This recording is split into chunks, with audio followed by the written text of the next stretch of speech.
زینب قیدی ہوئی ہے۔ آپ نے محرم سن لیا، میں نے مسائل پڑھا، بھائیوں نے پڑھا، مجھ سے بہتر پڑھا، اور علماء ذاکرین خطبہ نے پڑھا، آپ نے سنا، اللہ آپ کو ثواب بھی دے دے۔ میرا آج آپ سے ایک سوال ہے اور بڑی توجہ سے اس کا جواب دیجیے گا۔ پانی کب بند ہوا تھا؟ 2 محرم کو۔ 2 محرم کو پانی ختم کب ہوا ہے؟ 7 محرم کو۔ 7 گزر گئی، 8 گزر گئی، 9 گزر گئی، 10 محرم کو حسین بھی شہید ہو گئے، عباس شہید ہو گئے، اکبر شہید ہو گئے۔ آج کسی سے پوچھو حسین کتنے پیاسے رہے، کہے گا 3 دن۔ عباس کتنے پیاسے رہے، کہے گا 3 دن۔ کوئی بتا سکتا ہے سکینہ کتنی پیاسی رہی؟ تم میں سے کوئی بتائے گا میری آقا زادی سکینہ کتنی پیاسی رہی؟ زینب کتنی دیر پیاسی رہی؟ کلثوم کتنی دیر پیاسی رہی؟ کوئی نہیں بتا سکتا۔ بڑی آسانی سے ہم لوگ یہ پڑھ لیتے ہیں کہ خیموں کو جلایا گیا۔ کبھی سوچو تو صحیح، کن خیموں کو جلایا جا رہا ہے؟ جس میں نبی کی بیٹیاں رہتی ہیں۔ لوگ کہتے ہیں کہ شیعہ روتے ہیں، اعتراض کر دیتے ہیں شیعہ روتے ہیں۔ مجھے سوچ کے بتاؤ، نبی کی آل کا گھر جل رہا ہو، رونا چاہیے یا ہنسنا چاہیے؟ اگر تمہارا نبی سے کوئی بھی تعلق ہوتا ہم پہ اعتراض نہ کرتے، ہمارے ساتھ مل کے روتے۔ عام گھر جلایا جا رہا ہے، عام بیویاں بیٹھی تھیں اندر۔ کون بیویاں بیٹھی تھی؟ تطہیر کی وارثہ بیٹھی تھی، زینب عالیہ بیٹھی تھی، اور صرف جلایا گیا۔ میں نے ایک عالم دین کی کتاب پہ کام کیا، انہوں نے حالات لکھے ہیں اپنی زندگی کے، اس میں وہ ایک واقعہ لکھتے ہیں، کہتے ہیں جب ہندوستان اور پاکستان جدا جدا ہوا اس وقت، کہتے میں آنکھوں سے دیکھا، حال لکھ رہا ہوں، میں نے دیکھا سکھوں نے لوگوں کے گھر جلانے شروع کیے۔ مال لوٹتے تھے، گھر جلا دیتے تھے، مال لوٹتے، گھر جلاتے تھے۔ سکھ بستیوں کی بستیاں جلاتے آئے۔ ایک بستی کے قریب جب پہنچے، وہ سکھوں کا پڑا آگے بڑھا، کہنے لگا اس بستی میں کوئی نہ جائے، آگے کوئی نہیں بڑھے۔ خود آگے بڑھا، ایک گھر کا دروازہ کھٹکھٹایا، اندر سے ایک بوڑھی کنیز بڑھیا باہر آئی، اسے کہنے لگا اندر جو بیویاں رہتی ہیں نا، انہیں کہو گھر کا سامان قیمتی خود باہر پھینک دیں، ہم اٹھا لیں گے، ہم اندر نہیں آتے، ہم گھر کو آگ نہیں لگائیں گے۔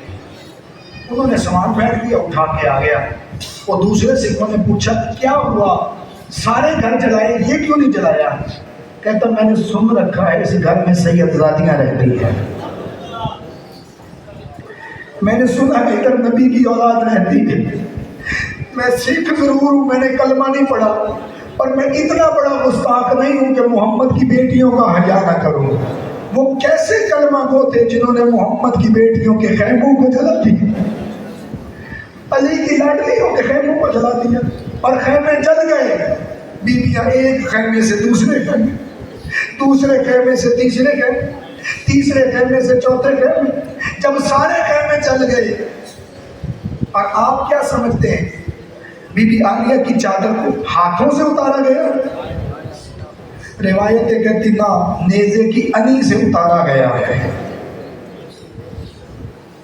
کربلا سے لے کر شام تک یہ کمینے دن کو دل کرتا تھا سوتے تھے، رات کو دل کرتا تھا سوتے تھے، جب تھک جاتے تھے سو جاتے تھے۔ میں نے خود روایتوں میں نہ پڑھا ہوتا، میں نہ پڑھتا۔ کربلا سے لے کر شام تک انہوں نے علی کی بیٹیوں کو سونے نہیں دیا۔ جب بھی کوئی بیوی سوتی تھی نیزے کی انی سے جگاتے تھے۔ میں سخت پڑھنے کا عادی نہیں، شاہ صاحب نے حکم دیا کہ وہ والا مسائل جو آپ نے فلاں جگہ پہ پڑھا ہے وہ پڑھو تو سنو گے مجھ سے جملے۔ یہ چھوٹے بچے بیٹھے ہیں، میرے بچے ہیں، چھوٹے بیٹھے ہیں، ان کے اوپر کبھی ماں کو بھی غصہ آتا ہوگا، کبھی باپ کو آتا ہوگا۔ ماں مارتی ہے تو باپ پکڑ لیتا ہے، باپ مارتا ہے تو ماں آگے بڑھ جاتی ہے۔ یہی ہے نا تمہارے گھروں میں، باپ ہاتھ بڑی زور سے لے کے آتا ہے، مارتا زور سے نہیں۔ ماں بڑے زور سے ہاتھ لے کے آتی ہے، مارتی زور سے نہیں ہے، مارتی آہستہ ہے، کیونکہ اسے پتا ہے یہ رخسار تماچوں کے قابل نہیں ہے۔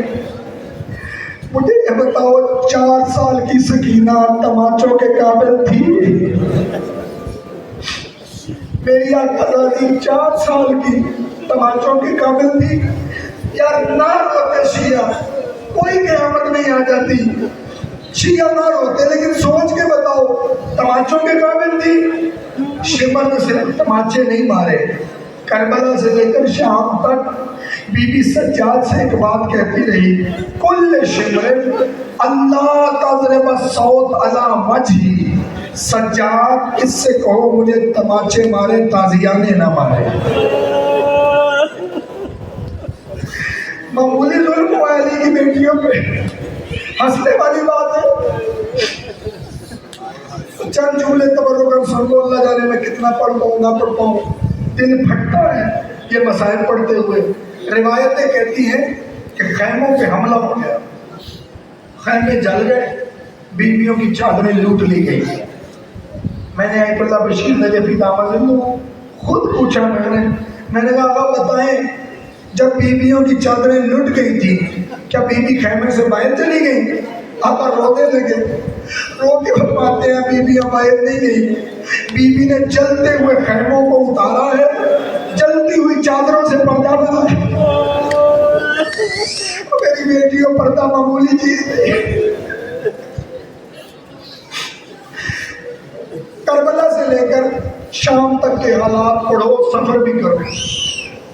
جب حسین مدینے سے چلے کربلا پہنچے, حسین کے قافلے میں 110 بچے تھے. کتنے بچے تھے؟ 110. جب حسین شہید ہوئے ہیں تو 110 بچے تھے جو خیموں میں موجود ہیں. جب شام غریبہ کے بعد بی بی زینب نے بچے گنے ہیں تو 84 رہ گئے تھے. میں نے علماء سے پوچھا باقی بچے کدھر گئے؟ علماء فرماتے ہیں کچھ گھوڑے کی ٹاپوں میں پامال ہو گئے, کچھ خیموں میں جل کے مر گئے. کتنے رہ گئے؟ 84.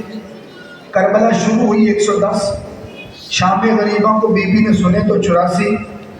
جب یہ قافلہ کوفے میں داخل ہوا ہے تو 64 رہ گئے تھے. ظلم ختم ہو گیا, بات ختم ہو گئی نہیں. کوفے سے بڑھ کر جب یہ قافلہ شام میں گیا ہے 11 رہ گئے تھے. بات ختم ہوگی نا عزیزو, جب شام میں داخل ہوا ہے تو 11 تھے, جب رہائی ملی ہے تو 3 رہ گئے تھے. مجھ سے سوال کرو باقی بچے کدھر گئے؟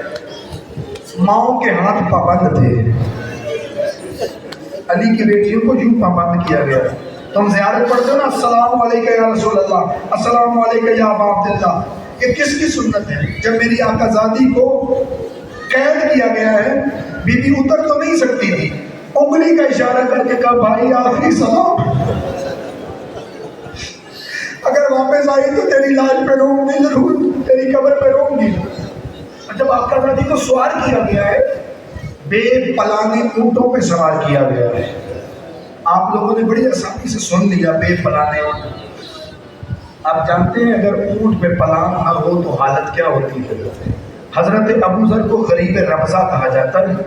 شام سے لے کر مدینے تک حاکم نے انہیں بغیر پلانوں کے اونٹ پہ باندھا تھا. بس ایک جملہ مجھے کہنا ہے, جب وہ مدینے پہنچے تھے چلنے کے قابل نہیں تھے. علی کی بیٹیوں کو بے پلانے اونٹوں پہ بٹھایا گیا. روایت کہتی ہے کہ اونٹوں نے آپس میں گردنیں جوڑی ہیں. جب گردنیں جوڑی تو ہنہنانے لگے. بی بی نے امام سجاد کو بلا کے کہا تو وقت کا امام ہے, ذرا بتا مجھے یہ اونٹ کیا باتیں کر رہے ہیں. امام رونے لگے, رو کے کہتے پھوپھی اماں یہ اونٹ باتیں کر رہے ہیں, آہستہ چلنا, اوپر نبی کی بیٹیاں سوار ہیں, علی کی لاڈلیاں سوار ہے, جلدی نہ کرنا اور کوشش کرنا کہ علی کی بیٹیوں کو چابک نہ لگے. ایک کمینے نے سفر کے دوران ایک چابک مارا, آدھا حصہ اس کا اونٹ کو لگا, آدھا سکینہ کے پاؤں میں لگا.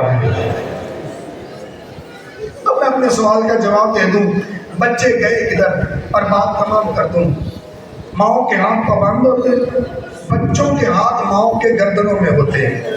جب یہ اونٹوں کو چابک مارتے, بعض اونٹ بے قابو ہو جاتے, بچے ہاتھ سے گر جاتے تھے، ماں اٹھا تو سکتی نہیں، ایک مرتبہ پلٹ کے کہتی الحفیظ علما۔ کربلا سے لے کر شام تک سیدوں کے چھوٹے چھوٹے بچوں کی قبریں آج بھی موجود ہیں۔ تم نے سن رکھا ہے، ایک جملہ اور پڑھنے دو، کوئی جلدی نہیں، تم نے سن رکھا ہے کہ میرے مولا سجاد نے موت مانگی تھی۔ 7 مقام ایسے ہیں جہاں سجاد نے موت مانگی ہے، میں سارے نہیں پڑھوں گا، بس ایک پڑھوں گا۔ امام فرماتے جب ہمیں ایک بازار میں داخل کیا گیا، جب میں نے پہلی بار موت مانگی، امام فرماتے مجھے داخل کیا گیا، میرے سر پہ ایک عورت نے آگ پھینکی ہے۔ امام فرماتے میرے ہاتھ پابند تھے، میں اس کو ہٹا نہیں سکتا تھا، میرا سر بھی جل گیا، میری قمیص بھی جل گئی۔ امام فرماتے میں سامنے دیکھ رہا تھا حسن مولا کی بیٹی، امام سجاد کی زوجہ، امام باقر کی والدہ اونٹ پہ سوار تھی، گود میں مولا باقر تھے جنہوں نے ماں کو پکڑا ہوا تھا۔ ایک خبیث نے ایک چابک مارا اونٹ کو، اونٹ پہ قابو ہوا۔ امام فرماتے میں نے حالت دیکھی، اگر فاطمہ خود کو سنبھالے تو بیٹا گر جائے، اگر بیٹے کو سنبھالے تو خود گر جائے۔ میں نے آسمان کی طرف منہ کر کے کہا میرے اللہ لم تلد نہیں امی، میری ماں نے مجھے نہ جنا ہوتا۔ یہاں ظلم رک گیا، رکا نہیں ظلم، بس ایک کا ایک جملہ اور پڑھنا ہے۔ اونٹ چلتے بچے گر جاتے، حسین کو بچوں سے بڑا پیار تھا، لیکن جتنا پیار سکینہ سے تھا کسی اور سے نہیں تھا۔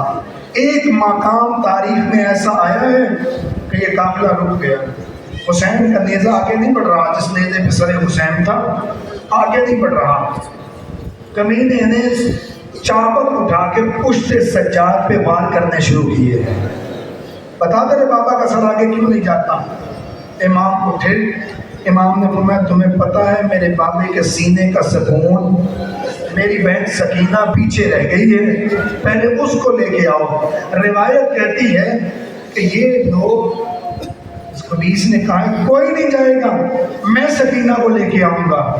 یہ خبیث چلا ہے سکینہ کو لینے کے لیے۔ حمید ابن مسلم کہتا ہے کہ میں اس کا ظلم دیکھ چکا تھا، میں نے کوشش کی میں جلدی پہنچوں تاکہ حسین کی بیٹی کو بچا سکوں۔ کہتا میں نے کوشش بڑی کی، میرے پہنچنے سے پہلے اجر رسالت دے چکا تھا۔ کہتا میں نے جا کے اسے دھکا دیا، میں نے کہا کتنا مارے گا معصومہ کو، کتنا ظلم کرے گا؟ تب بچی نے جب دیکھا ہے نا کہ یہ میرا خیر خواہ ہے، بچی میرے پیچھے آ گئی۔ کہتا میں گھوڑے پہ سوار ہوا، میں نے کہا میرے ساتھ تجھے لے جاؤں قافلے کے پاس۔ یہ جملے کہتا میری زبان پہ تھے۔ حسین کی بیٹی پیچھے تھی، ہٹ کے کہنے لگی تیرے ساتھ نہیں جا سکتی، میں حسین کی بیٹی ہوں، تو نامحرم ہے، میں تیرے ساتھ نہیں جا سکتی۔ کہتا میں نے کہا پر لمبا سفر ہے کیسے جائے گی؟ کہتی آپ گھوڑے پہ چلو میں پیدل چلتی ہوں۔ حسین کی بیٹی سکینہ پیدل چلی ہے، پہنچی ہے قافلے کے قریب۔ حمید کہتا میں غور سے دیکھ رہا تھا، میں نے سوچا اپنی ماں کے پاس رکے گی، شکایت کرے گی، بچی گزر گئی۔ کہتا میں نے کہا بہنوں کو بتائے گی، بچی گزر گئی۔ کہتا میں نے کہا اپنی پھوپھی زینب کو بچائے گی، بچی وہاں سے بھی گزر گئی۔ کہتا میں نے کہا اپنے بھائی علی اکبر سے شکایت کرے گی، بچی گزر گئی۔ ایک کا ایک جملہ، کہتا اب میرے دل میں آیا کہ حسین کو بتائے گی۔ کہتا وہ حسین کے پاس بھی نہیں رکی، اس گھوڑے کے قریب گئی جس گھوڑے کی گردن میں عباس کا سر تھا۔ ایک مرتبہ قریب جا کہنے لگی چچا تیری بھتیجی میں بلا دوں۔ انا للہ و انا الیہ راجعون۔ فسيعلم الذين ظلموا أي منقلب ينقلبون۔ پروردگار ہمارے آنسوؤں کو قبول فرما، پروردگار اس عزاداری کو قبول فرما، صدقہ نبی کی آل کا۔ پروردگار ہمیں آئندہ سال اس سے بڑھ کے عزاداری کرنے کی توفیق عنایت فرما، ہمارے حال پہ نظر رحمت فرما، مذہب تشیع یعنی اسلام کو دن دگنی رات چگنی ترقی عطا فرما، دشمنان اسلام کو نیست و نابود فرما۔ ہم تمام مسلمانوں کو آپس میں پیار، محبت، اتحاد و ایمان نصیب فرما۔ میرے بھائی کی ہمشیرہ ہے، پروردگار انہیں شفائے کاملہ نصیب فرما۔ صدقہ نبی کی آل کا بھائی جان نے کہا ہے ہمارے والد صاحب بیمار ہیں، پروردگار انہیں شفائے کاملہ نصیب فرما. کچھ دوستوں نے اس محفل میں موجود ہیں، مجھے اولاد نعینہ کا کہا ہے، پروردگار انہیں زندگی والے فرزند عطا فرما، آزادار فرزند عطا فرما. جتنے سفید ریش بزرگ میرے سامنے بیٹھے ہیں، پروردگار ان کی زندگیاں دراز فرما، ان کو صحت و تندرستی عطا فرما. یہی وہ بزرگ ہیں جنہوں نے ہمیں عزاداری سکھائی ہے، یہی وہ لوگ ہیں جنہوں نے ہمیں علی علی کرنا سکھایا ہے. یہ ہماری محفلوں کی رونق ہے، ہمارا تبرک ہے، پروردگار ان کی حفاظت فرما. جو ہمارے جوان ہیں، ہمارا اثاثہ ہے، ہماری پشتیبانی ہے، پروردگار ہماری قوت ہے جوان، ان میرے بھائیوں کی حفاظت فرما. جو ہمارے بچے ہیں، پروردگار ہمارا مستقبل ہے، ہماری امید ہے، ان بچوں کی زندگیاں دراز فرما. پروردگار جو ہماری بہنیں بیٹھی ہیں، بیٹیاں بیٹھی ہیں، ہمارا خاندان ہے، پروردگار ہماری امانتیں، پروردگار ان تمام کی حفاظت فرما. پروردگار بھائی ذوالقرنین کو اولاد نعینہ عطا فرما. بھائی جان کے والد صاحب بیمار ہیں، انہیں شفائے کاملہ نصیب فرما. بہنوں بیٹیوں کی گودیوں کو آباد فرما، ان کے پردوں کی حفاظت فرما. صدقہ نبی کی آل کا جتنے دوستوں نے اس عزاداری میں حصہ لیا ہے، کچھ نے مالی تعاون کیا ہے، کچھ نے وقت دیا ہے، کچھ نے دیگر کاغذیں انتظامی امور، تمام کو اپنی بارگاہ میں قبول فرما. ہمارے سپیکر والے بھائی ہیں، کچھ یہ گڈیوں والے ہوں گے، کچھ باہر میں انتظامات پانی والے ہوں گے، اسکاؤٹس جوان ہوں گے، انتظامیہ کے دوست ہوں گے، پولیس والے ہوں گے، ایجنسیوں کے لوگ ہوں گے. جس نے بھی عزاداری کو کامیاب پروگرام کرنے کے لیے کوئی تعاون کیا ہے، اسے قبول و منظور فرما. صدقہ نبی کی آل کا سید نور الحسن شاہ صاحب، لال شاہ صاحب، لال حسین پٹھان کی پروردگار بلندی کے درجات فرما. سید نور الحسن شاہ صاحب اور ان کے اہل خانہ، ان کے رفقا، ان کے دوستان، ان کے معاونین جو اس مشن میں حصہ لیتے ہیں، پروردگار تمام کی توفیقات خیر میں اضافہ فرما. جو دوستان یہاں چندے کی اپیل کرتے ہیں، دیگر امور سے انجام دیتے ہیں، صفائی ستھرائی کرتے ہیں، تمام کی زندگیوں کو دراز فرما.